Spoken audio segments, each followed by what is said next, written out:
अब बात पश्चिम बंगाल की है। चुनावी तारीखों का ऐलान हो चुका है, चुनावी द्वंद्व शुरू हो चुका है, सियासी रण बढ़ता जा रहा है। बीजेपी और टीएमसी वोटर्स को लुभाने के लिए नए नए फॉर्मूले अपनाए जा रहे हैं। एक तरफ ममता बनर्जी हैं जो अहम फॉर्मूले पर काम कर रही हैं, तो बीजेपी ने एच प्लान तैयार किया है। ये अहम फॉर्मूला क्या है ये जरा समझिए आप। इसके तहत 52 महिलाओं को टिकट दिया गया, 291 में से 47 मुस्लिम उम्मीदवारों को मैदान में उतारा गया। चुनाव से ठीक पहले मुअज्जिनों का भत्ता बढ़ाया गया। इस एम फॉर्मूले की काट के लिए बीजेपी एच फैक्टर पर काम कर रही है, जिसके जरिए हिंदू वोटर्स को एकजुट करने पर फोकस है।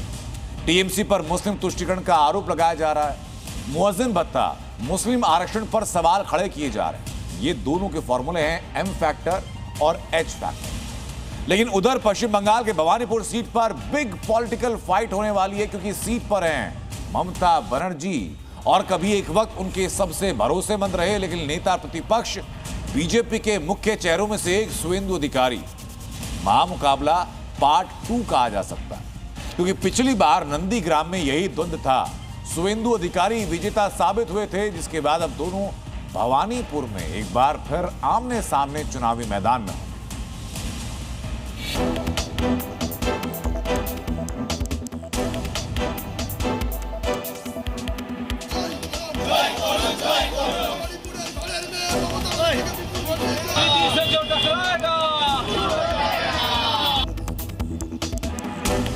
ममता बनर्जी फिर एक बार हारने वाली है। जितना वो लोग बोलते हैं रिजल्ट दीदी का उतना अच्छा होता है। पश्चिम बंगाल में 2026 का ऐतिहासिक चुनाव होने वाला है। क्योंकि ममता बनर्जी जीत का चौका लगाने की तैयारी में है, तो बीजेपी बंगाल में कमल खिलाने का दम भर रही है। नतीजा जो भी हो, सबसे बड़ा रोल रहेगा भवानीपुर विधानसभा सीट का, क्योंकि बंगाल की सत्ता का रास्ता यहीं से होकर जाएगा। भवानीपुर सबसे हाई प्रोफाइल सीट, जंग भी सबसे बड़ी। एक तरफ लगातार 3 बार से मुख्यमंत्री ममता बनर्जी, तो दूसरी तरफ नेता प्रतिपक्ष शुवेंदु अधिकारी। इस महामुकाबले में जीत सिर्फ सीट पक्की नहीं, बल्कि बंगाल की राजनीति की नई दिशा भी तय कर सकती है। और इसलिए चुनावी तारीखों के ऐलान के साथ यहां दंगल शुरू हुआ। गली मोहल्ले पोस्टर और स्लोगन से पट चुके हैं। शुवेंदु अधिकारी खुद सियासी जंग में बढ़त बनाने के लिए मैदान में उतर चुके हैं। शुवेंदु अधिकारी ने भवानीपुर में चुनाव प्रचार का आगाज किया, ममता बनर्जी को एक बार फिर हराने का दम भरा और बंगाल में पहली बार बीजेपी सरकार का दावा किया। ममता बनर्जी फिर एक बार हारने वाली है।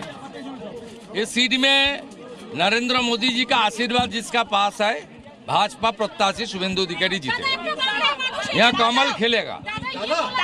टीएमसी और चीफ मिनिस्टर को हराना बहुत आने वाला दिग्विजय। जितना दिन तक चुनाव नजदीक आएगा, अब देख लेना किस तरीके से जनता उमड़ पड़ेगा।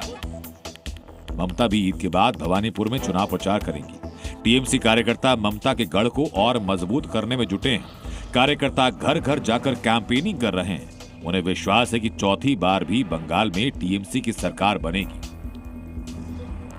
तो जिसको जो बोलना है बोलने दीजिए। और दीदी का नाम हर एक का दिल में है।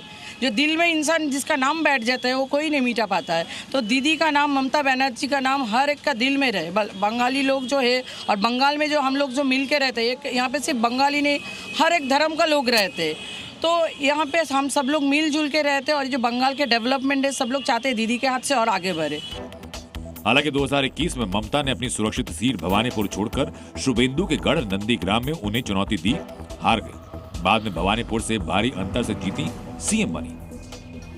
बंगाल की सबसे हॉट और हाई प्रोफाइल सीट भवानीपुर का समीकरण कैसा है वो बताते हैं आपको। यहाँ 1.5 लाख से ज्यादा वोटर, क्षेत्र की आबादी मिली जुली, बंगाली, गुजराती, सिख, मुसलमान सब रहते हैं। 70% गैर बंगाली आबादी। मुस्लिम वोटर की संख्या करीब 25%। 2021 में टीएमसी ने करीब 59,000 वोटों से बड़ी बढ़त बनाई, लेकिन 2024 के लोकसभा चुनाव में वो घटकर 8,200 रह गई। भवानीपुर में सिर्फ शुवेंदु अधिकारी ही ममता को टक्कर नहीं दे रहे, बल्कि पूर्व टीएमसी नेता और अब अपनी पार्टी बना चुके हुमायूं कबीर भी टेंशन बढ़ा रहे हैं। हुमायूं कबीर ने ममता के खिलाफ भवानीपुर में पूनम बेगम को प्रत्याशी बनाया। यानी एक तरफ शुवेंदु तो दूसरी तरफ हुमायूं कबीर के मुस्लिम कार्ड ने ममता के लिए दोहरी मुसीबत खड़ी कर दी है। भवानीपुर से आयान घोषाल के साथ ब्यूरो रिपोर्ट, जी मीडिया।